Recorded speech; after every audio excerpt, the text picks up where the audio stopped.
તો જેની રાહ આખો દેશ જોઈ રહ્યું હતું તે થઈ ચૂક્યું છે। આજે રાત્રે 2 વાગે ભારતીય સેનાએ કરી બતાવ્યું છે।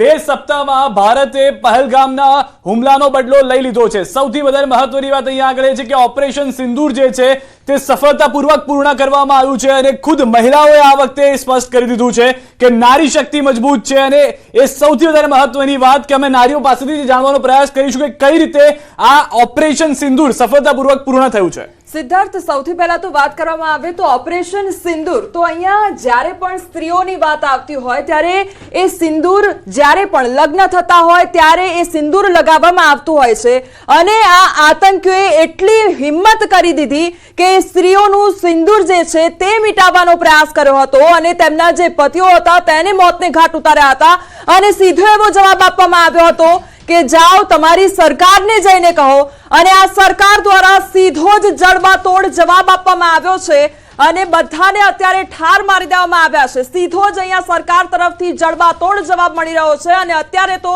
આ ફક્ત ને ફક્ત ટ્રેલર જોવા મળી રહ્યું છે, પિક્ચર તો હજુ બાકી છે કારણ કે અત્યારે જે ભારત દેશની જનતા છે તેમાં ખુશીનો માહોલ છે અને ઠેર ઠેર ઉજવણી થઈ રહી છે કારણ કે આ જડબાતોડ જવાબ જે ભારત સરકાર દ્વારા આપવામાં આવ્યો છે અને સ્ત્રીઓનું સન્માન બચાવવા માટે, સ્ત્રીઓનું સન્માન કરવા માટે આ જે કામગીરી હાથ ધરવામાં આવી છે તેને લઈને પણ તમામ લોકોએ આ જે કામગીરી છે તે બિરદાવી છે સંધ્યા। કારણ કે એક તરફ આપણે દુઃખનો અહેસાસ કર્યો હતો અને હવે ક્યાંક આપણા મનને શાંતિ થઈ રહી છે કારણ કે આ જડબાતોડ જવાબ આપવામાં આવ્યો છે। પણ સૌથી મોટી વાત, આ ઓપરેશનની સૌથી મોટી વાત હતી કે જે મહિલાઓ સામે તેમના પતિની, તેમના પિતાની અથવા તો દીકરાની હત્યા કરવામાં આવી હોય એ જ મહિલાઓની શક્તિ વધે તે માટે એક મહિલાએ આ ઓપરેશનની આગેવાની લીધી હતી અને તેનું નામ છે સોફિયા કુરેશી। તમને આગળની જે હું વાત કરીશ તેની જાણીને વધારે ગર્વ થશે કારણ કે સોફિયા ગુજરાતની છે, વડોદરામાં તેનો જન્મ થયો છે। 1981માં સોફિયાનો જન્મ થયો। વિંગ કમાન્ડર તરીકે તેણે આ આખા ઓપરેશનની આગેવાની લીધી। સોફિયાના દાદા પણ સેનામાં હતા એટલે આપ સમજી શકો છો કે આ મનોબળ ક્યાંથી સોફિયામાં આવ્યો હશે।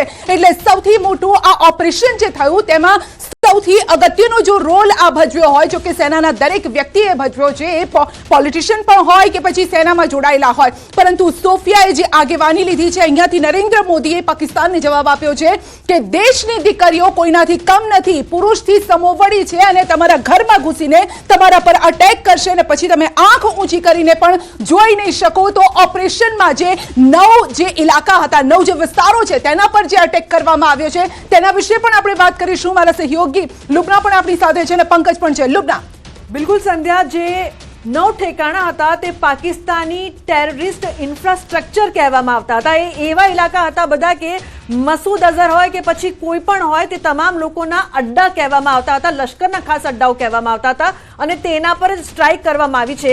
આતંકી મસૂદ અઝહરના પરિવારના 10 લોકોના પણ મોત થયા છે, તે પણ ખૂબ જ મોટા અને મહત્વપૂર્ણ સમાચાર છે। એટલે કે તમે જો ભારતને છેડશો તો બિલકુલ નહીં છોડવામાં આવે, સ્પષ્ટ સંદેશ આપવામાં આવ્યો છે। માત્ર 14 દિવસની અંદર દેશભરમાં એ ચિંતા હતી કે શું થશે, કોઈ કાર્યવાહી કરવામાં આવશે કે કેમ, પરંતુ સમય લાગે અને જ્યારે સમય લાગે ત્યારે એવી કાર્યવાહી કરવામાં આવે કે ન કે ફક્ત દેશ પાકિસ્તાન પરંતુ સમગ્ર વિશ્વ છે તે જોઈ રહ્યું છે કે આતંકને બિલકુલ જે દેશ છે અમારું તે નહીં ચલાવી લે। ભારતની જે મહાનતા છે ને તાકાતનો જે પરચો બતાવવામાં આવ્યો છે તે ઓપરેશન સિંદૂરમાં બતાવવામાં આવ્યો છે। ઓપરેશન સિંદૂર જે પ્રકારથી નામ આપવામાં આવ્યો છે, મારા સહયોગી પંકજ સાથે વાત કરીશું।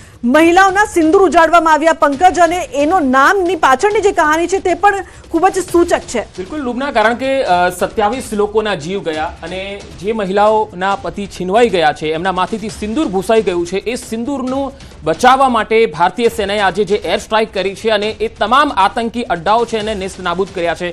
9 જેટલા અડ્ડાઓ છે જેમાં અત્યારે અપડેટ આવી રહી છે એ પ્રમાણે મસૂદ અઝહરના પરિવારના 10 લોકો માર્યા ગયા છે, જેમાં તેના બનેવી પણ સામેલ છે। એટલે કે 10 થી 12 જેટલા લોકો છે જે આતંકી મસૂદ અઝહર અને તેના પરિવારથી આવે છે અને તેમના ઉપર આ સીધી સ્ટ્રાઇક થઈ છે, તેમના પર હુમલો થયો અને તેઓનો ખાત્મો બોલાઈ ગયો છે। હવે જે 9 સ્થળો છે એ જૈશ-એ મોહમ્મદ, લશ્કરે તૈયબા અને હિજબુલ મુજાહિદીન આ ત્રણેય આતંકી સંગઠનોના છે, જે બહાવલપુર, મુરીદકે, કલાન, સિયાલકોટ અને બરનાલા, કોટલી અને મુજફ્ફરાબાદ એટલે કે પાક અધિકૃત કાશ્મીરથી લઈને પાકિસ્તાનની અંદર જે વિસ્તારો આવેલા છે જ્યાં આતંકીઓ લગાતાર તાલીમ લઈ રહ્યા હતા, ઘૂસણખોરી કરવા માટેની તાલીમ લેતા હતા અને ત્યાંથી યોજનાઓ બનાવી રહ્યા હતા ભારત પર હુમલો કરવાની, આ બધા જ જે આતંકીઓના લોન્ચપેડ છે એણે ભારતીય વાયુસેના અને ત્રણેય સેનાની પાંખોએ મળીને નેસ્ત નાબૂદ કરી દીધા છે. આ એક મોટી સ્ટ્રાઇક છે અને ભારતનો આ સૌથી મોટો જવાબ છે અને દુનિયાના દેશોએ પણ ભારતને સમર્થન આપ્યું છે આતંકવાદની સામે.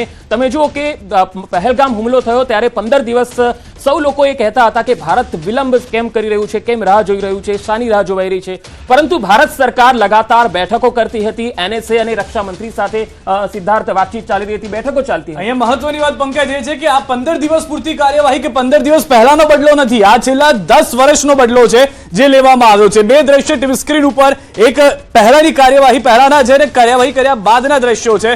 સ્પષ્ટ આ વખતે સેના તરફથી વિડીયો પ્રૂફ સાથે કહેવામાં આવ્યું છે કેટલાક દેશના પણ એવા તત્વો અને કેટલાક દુનિયાના પણ એવા તત્વો કે જેને સેનાની બહાદુરી ઉપર, સેનાની કાર્યક્ષમતા ઉપર સવાલ હતા, તેઓને પણ જડબાતોડ જવાબ આપી દીધો છે. સામે પાકિસ્તાન કાલે રડતું રડતું UN પાસે ન જાય, ચીન પાસે ભીખ માંગવા ન જાય, તે માટે પાકિસ્તાનની સાક્ષીની અંદર આ વિડીયો પ્રૂફ આપવામાં આવ્યા છે અને સેના તરફથી એક વાત સ્પષ્ટ કરવામાં આવી છે, બાપ બાપ છે, છોકરો છોકરો છે અને અમે આતંકીઓ ઉપર જ કાર્યવાહી કરી છે, પાકિસ્તાન ઉપર કાર્યવાહી નથી કરી. જો પાકિસ્તાનને તકલીફ પડતી હોય અને પાકિસ્તાનને કારણે જો કોઈ પણ હરકત કરવામાં આવશે તો ભારતીય સેના અત્યાર સુધી ખાલી જે કાર્યવાહી આતંકી ઉપર કરી છે તે પાકિસ્તાન ઉપર પણ કરવામાં આવી શકે છે. કોમલ, સિદ્ધાર્થ, એટલે એક તરફ જો ઉજવણીના એ દ્રશ્યો જોવા મળી રહ્યા છે, બીજી તરફ એ વિડીયો કે જ્યાં એર સ્ટ્રાઇક કરવામાં આવી હતી. દેશભરમાં આજે ઉજવણી થઈ રહી છે કારણ કે જડબાતોડ જવાબ આપણી સરકાર દ્વારા આપવામાં આવ્યો છે. લગભગ 15 દિવસથી રાહ જોવાઈ રહી હતી કે ક્યારે આ એર સ્ટ્રાઇક કરવામાં આવશે અથવા તો કોઈ પણ પ્રકારનું પગલું ભરવામાં આવશે અને આજે એ દિવસ આવી ગયો છે. આજે એ ઉજવણી જોવા મળી રહી છે. આમ આપણા દેશમાં કહેવાય છે કે જ્યારે પણ કોઈનું મૃત્યુ થાય એટલે 12મું અને 13મું કરવામાં આવતું હોય છે અને આ 12-13 દિવસ પછી એટલે કે લગભગ આ 14મો 15મો દિવસ અને ત્યારે આ પ્રકારનો હુમલો કરવામાં આવ્યો છે એટલે આ ઉજવણી જરૂરથી જોવા મળશે. એ દેશનો આજે દરેક એક નાગરિકના ચહેરા પર ખુશી છે. એ કહેવાય ને કે એક હાશકારો છે કારણ કે એ લોકોએ જીવ ગુમાવ્યા, આપણા ભાઈ બહેનોએ જીવ ગુમાવ્યા અને તેનો આ જવાબ એ લોકોને મળ્યો છે. સંધ્યા, બિલકુલ. અને એક તરફ ભારતના લોકો એ વિચારતા હતા કે આજે તો મોક ડ્રીલ થવાની છે, આજે તો બ્લેકઆઉટ થવાનું છે ને તેની તૈયારીમાં લાગી ગયા હતા. તે વિચારતા હતા કે આજનો દિવસ ભારત માટે મહત્વનો છે, પરંતુ એ કઈ રીતે મહત્વનો આ થઈ ગયો છે કદાચ ઇતિહાસ પણ યાદ રાખવાનું છે. પરંતુ સૌથી મોટી વાત અહીંયા એ પણ છે કે જે અટેક કરવામાં આવ્યો છે એ અટેક ઇઝરાયેલી સ્ટાઇલથી કરવામાં આવ્યો છે. ઇઝરાયલ હમાસ વચ્ચે જે યુદ્ધ થયું હતું ને તે રીતે ઇઝરાયેલીઓએ જે રીતે, ઇઝરાયેલી સેનાએ જે રીતે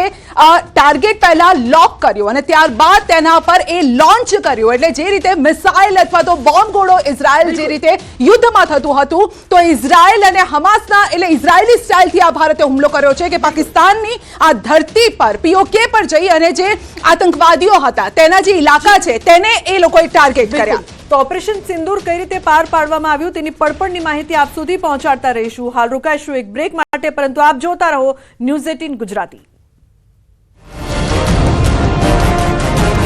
अब आतंकियों की बची खुदी जमीन को भी मिट्टी में मिलाने का